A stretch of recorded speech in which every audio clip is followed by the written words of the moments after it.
الشيطان الرجيم بسم الله الرحمن الرحيم وقل جاء الحق وزهق الباطل إن الباطل كان زهوقا. Translation: And say, truth has come and falsehood has vanished away. Lo, falsehood is ever bound to vanish. Surah 17, verse 81. Bismillah ar-Rahman ar-Rahim. Alhamdulillah wa salatu wa salam wa Rasulullah sallallahu alayhi wa sallam. In the name of Allah, the most gracious, the most merciful. Peace and blessing on His Prophet Muhammad. Just a short video, inshallah, addressing a very important topic. I think I've seen it throughout YouTube, and some people have actually emailed to address some of these things. It's the issue of some of the videos that a certain group called Muslims for Jesus are putting up to make a certain attack, I would say a more emotional attack towards the Muslims, with so-called stories of Muslims leaving Christianity. And I'm not here to question the sincerity of those people who left, and definitely we're not here to count numbers of who converted more. A lot of people try to do that. How many Muslims converted to Christianity, or how many Christians converted to Muslims? Okay, whoever has the most number, is the true religion. That's not. I don't think that's something that very rational aspect to look at the two faiths and to realize what's from God and what's not from God. The question is, which faith is it true? And not even that, I guess, in the terms of Christianity, they don't really believe in Prophet Muhammad being a prophet, or the Quran being somehow or partially from God. As Muslims, we do believe that Jesus was a prophet. We do believe that some of the message is from God. So there's a big of a difference, I think, between the two. But anyway, the one event that I was looking at was the story of Nasheed and the story of another Pakistani Muslim, and just some of the inconsistencies that I just have to address them. Just some of the inconsistencies in the video. One of the videos entitled, a Muslim priest's journey to Christ, or something around that way. And if you look at the actual videos, a lot of terminology that they use is incorrect. It's not Islamically correct. Okay, there's no such thing as Muslim priests. Okay, there's sometimes they'll say sheikh or something like that, but you don't really see how these people could be sheikh, because they don't even know how to pronounce some of the words properly. So if you're a sheikh, how could you mispronounce sharia and call it shari? Shari is something totally different than sharia. وَمِن شَرِّ مَا خَلَقَ. Okay, that's another verse when you're actually seeking refuge from what was created. So there's a big difference between the Sharia and the Sharia. So I think a sheikh or a Muslim cleric, or whatever they call Muslim priest, just for sake of argument, would not make these mistakes. I'm not trying to say again here that these guys are bluffing or anything like that. They're lying, but I think there's some inconsistency, and we should point them out when such things try to be attempted. I'm not sure of. If you look at, for example, another one. Ex-Muslim alcoholic, finds Christ.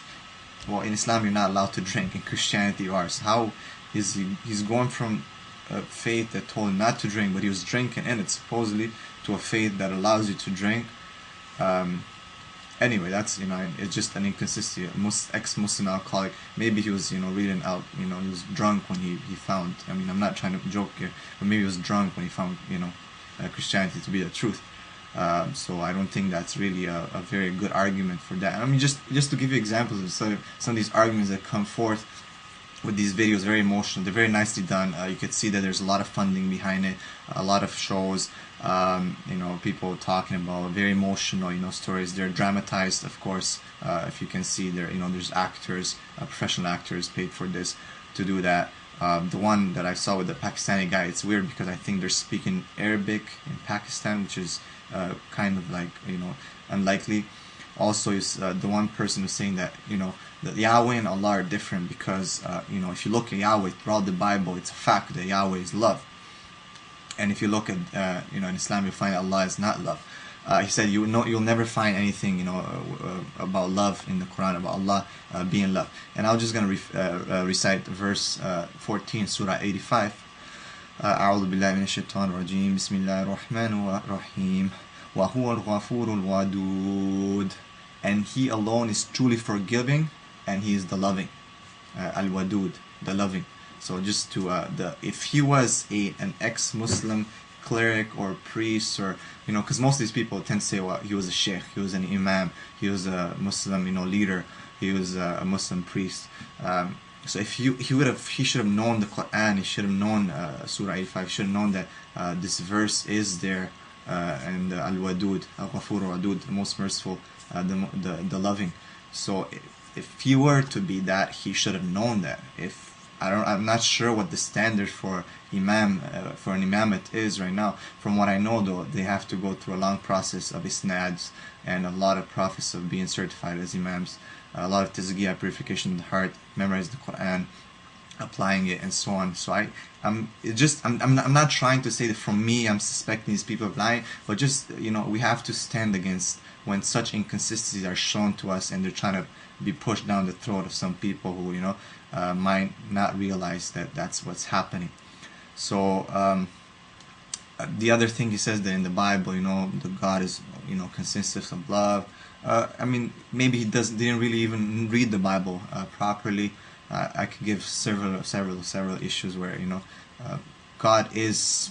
I mean, you can't say that He's all merciful, which we don't. I don't disagree that He is merciful. But for example, in 1 Samuel 6 verse 19, and he smote the men of Beth Shemesh because they had looked into the ark of the Lord. Even he smote of the people 50,000 and 70 men, and the people lamented because the Lord had smitten many of the people with a great slaughter. Which is just killing, right? God does what He pleases to, innocent people die. I'm not attacking the Bible. Oh, look, verses, God is horrible in the Bible. No, in the Quran, God, punished people, the people in Lut and Ad and Thamud and so on. And in the Bible, He punished the people through Moses, and through other people, He punished the people of Lot. Again, there's consistency between the two there. So I'm not arguing against it, but I'm just trying to tell you that, you can't say that God is love. You couldn't say that. Love is jealous. Love is, sometimes, yeah, of course it's compassionate, merciful, but love is jealous, love is sexual, love is, different things of love. And there's so many imperfections in, He has the attribute of love, but it's a perfect love. It's not our love, a deficient love. Okay, so that's just to make that straight. I mean, if you look at these videos, right, if we're counting numbers here of who converts, who gets the best story out there, and even Muslims, of course, they have different stories of their conversions. I would suggest, to the people who are seeking the truth, and some people have actually accused me, another person who emailed me right now, he said the truth, right? He says, oh, you're not really seeking the truth, I know what's inside of you, you're not doing it, oh, you should ask your Lord to guide, and this and that. And I mean, to think that you know what's inside of me, that's, again, I think it's a big insult and a very harsh approach, and a very bad approach to someone. You think you know what's inside of me, whether I'm seeking the truth or not. And you know what? I'm always open to the truth, right? I'm pretty, very, very, very confident. I wouldn't say just pretty or somehow confident. I'm 100% confident that I am on the truth, and Allah is the one who guides the sincere people. So yeah, just to my Muslim brothers and sisters who are watching these videos and might have gotten a bit confused over them, or maybe even influenced by them. You have to really check what some of these claims are here. You have to really look at what is said, and whether these things are really credible or not, and whether these things have any basis. I'm not saying that people didn't convert to Christianity. Maybe some even sincerely, a lot. But I'm saying that in order to do such a big step in your life, you have to know what you're going into, and you have to know what you're leaving. That's all it is. So you have to look at the two faiths. You have to study Christianity, you have to study Islam, and so on. Either way, whatever way you're going, right? To actually be fair in that. And from there, I think that would be a more practical approach, as opposed to an emotional approach. Oh, I saw light and I saw this.